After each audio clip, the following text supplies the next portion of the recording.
Halo, selamat siang. Jumpa lagi dengan Pak Delam Dahur. Salam sejahtera buat Anda semua. Semoga Anda diberi kesehatan dan rezeki yang melimpah. Amin. Hari ini hari Minggu 11 Agustus tahun 2024 jam 12.29 ya. Jumpa dalam channel Belajar Saham Sendiri via YouTube dengan Pak Delam Dahur. Oke, selanjutnya kita lihat di IHSG ya. Hari Jumat ditutup dan dibuka trennya hijau dan tren ini positif. Mudah-mudahan untuk besok pagi semuanya bisa mendapatkan cuan di saham Indonesia ini. Selanjutnya situasi global ya. Rupiah hari Minggu ini saya lihat menguat di US dollar 3,7 lebih ya. Singapura dolar 12,78. Terhadap euro menguat 19,5, terhadap Australian dollar menguat 56,79, terhadap yen Cina menguat 2,43. Tren positif ini mudah-mudahan untuk besok pasar dibuka pada hari Senin, untuk saham-saham yang dibidik ya, untuk teman-teman bidik itu mengalami kenaikan sehingga bisa mendapatkan cuan yang banyak ya. Mudah-mudahan teman-teman bisa memanfaatkan besok pagi jika trennya naik. Dan hati-hati jika besok pagi trennya turun. Itu pesan saya ya. Sekarang saya mau membahas investasi ya. Investasi dengan modal besar dan investasi dengan modal kecil. Apabila rekan-rekan tidak mempunyai modal besar, ya bersyukurlah dengan modal yang kecil. Manfaatkan modal yang kecil itu untuk berinvestasi. Sekarang saya mau lihat, nah ini Warren Buffett. Warren Buffett itu adalah seorang investor yang kaya raya ya, sepakat ya, kaya raya. Dia merupakan salah satu orang terkaya di dunia. Warren Buffett timbun uang tunai 4,461 triliun. Siap-siap krisis. Mungkin jika di Indonesia ya, rekan-rekan bisa membayangkan. 4.461 triliun. Jika uang tersebut disimpan berupa rupiah di Indonesia ya, itu berapa gudang ya? Ditaruh di lapangan. Itu kayak apa? Memenuhi lapangan enggak gitu loh. Coba bayangkan. Kira-kira seberapa? Uang 4,461 triliun. Tolong komen ya, komen. Nah, sekarang saya mau bertanya. Apakah Warren Buffett, miliarder dunia ini masih punya masalah dengan investasinya? Saya jawab juga. Dengan melihat berita seperti ini ya, tentu Warren Buffett mempunyai masalah dengan investasinya. Dengan uangnya yang banyak itu loh. Uang banyak aja mempunyai masalah. Apalagi jika nggak punya uang kayak saya ya. Selanjutnya jika di Indonesia ya. Ini Lo Keng Hong.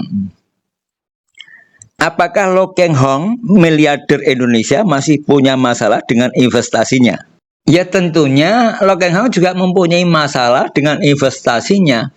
Investasi dengan uang yang banyak itu, misalkan ratusan miliar lah.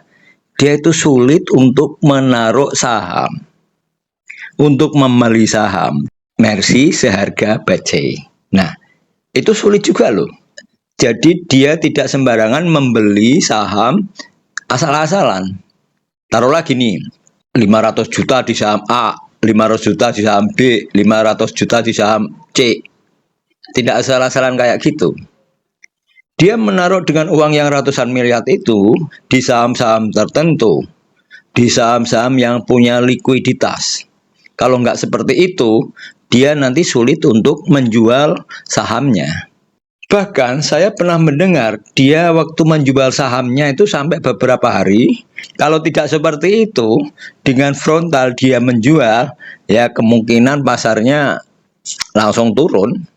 Langsung terjadi panic selling. Makanya dia pakai irama untuk menjualnya. Sedikit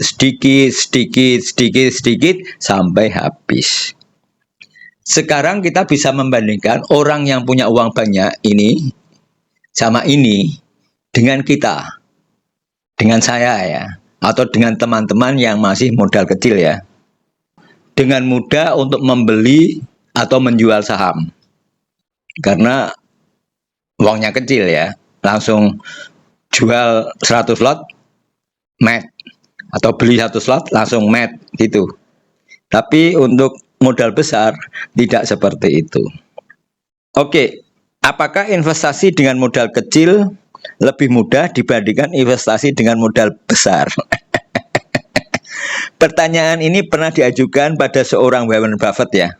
Dan beliau menjawab, ternyata investasi dengan modal kecil itu lebih mudah.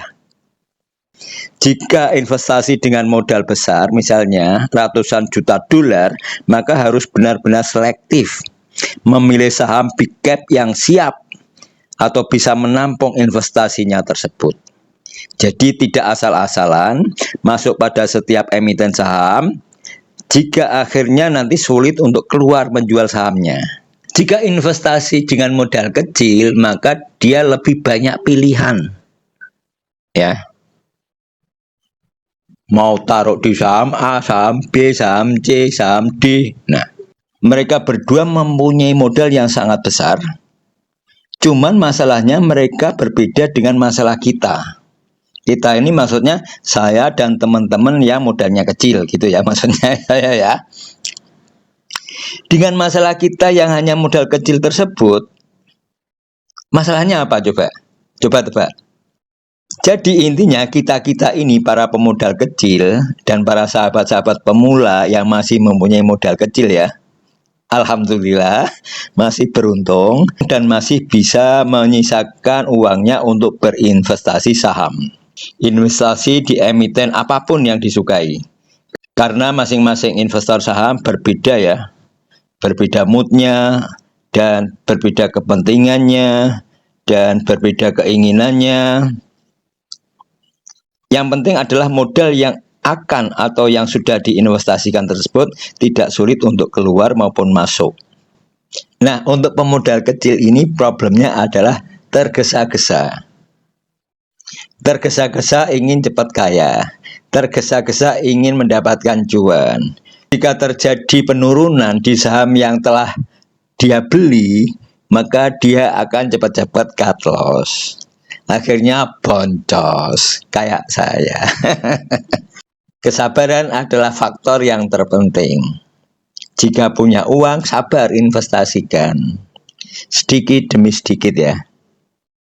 Misalkan begini ya, dalam 1 bulan kita punya pendapatan 10 juta. 50% untuk kebutuhan, 20% untuk lain-lain, 30% untuk investasi.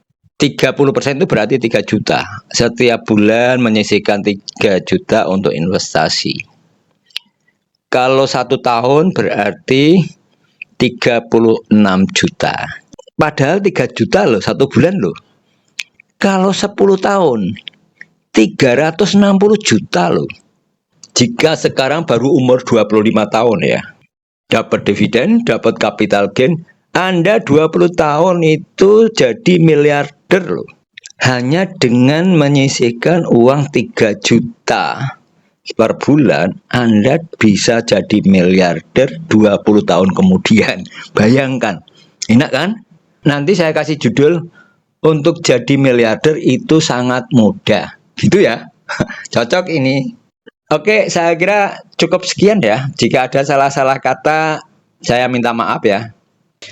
Disclaimer on, ini hanyalah pengalaman pribadi saja, bukan merupakan suatu ajakan jual maupun beli. Segala risiko akibat video ini semuanya ditanggung sendiri. Oke, selamat siang ya. Semoga Anda besok pagi bisa mendapatkan cuan ya. Saya juga bisa mendapatkan cuan.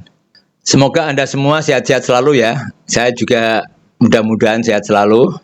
Dan selamat siang. Salam cuan, cuan sisi.